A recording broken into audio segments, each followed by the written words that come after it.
Also, for further updates, earlier we spoke with WION's correspondent Simon Marks from Washington, D.C. Let's listen in to what Simon had to say.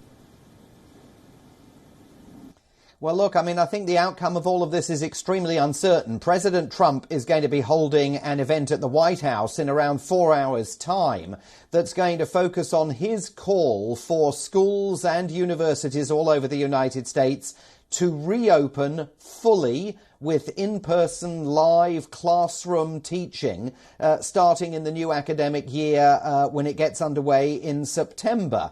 Now, the difficulty that the president finds himself in is that there are over 13,500 individual school districts all over the country and, of course, tens of thousands of higher education institutions. And the private ones make their own decisions. The school districts make their own decisions. And none of those institutions reports to the White House. So much as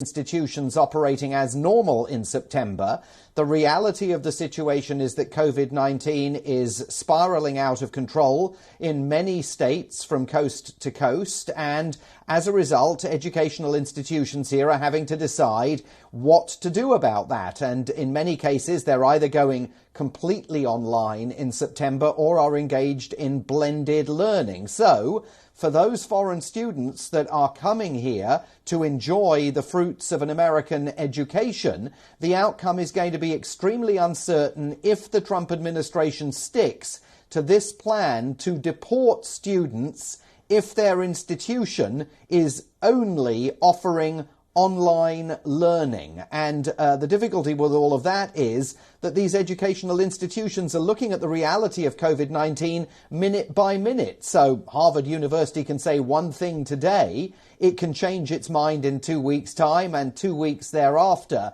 meaning that 1.1 million foreign students in the United States, including, of course, many Indian students that come here, could end up having an extremely uncertain experience with the threat of deportation hanging over them.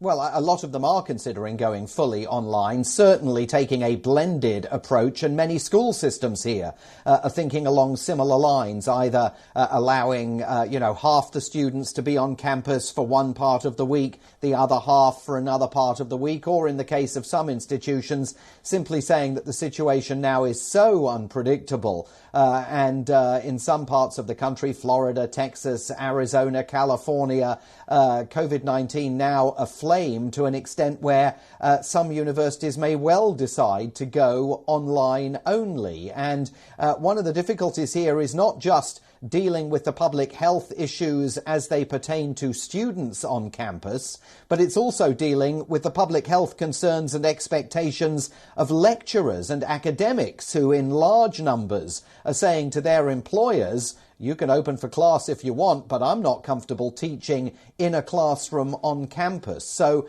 these are very complicated issues. And the Trump administration, by issuing this threat to students from India, from China, from other parts of the world, is not just threatening to make life very difficult for the students themselves.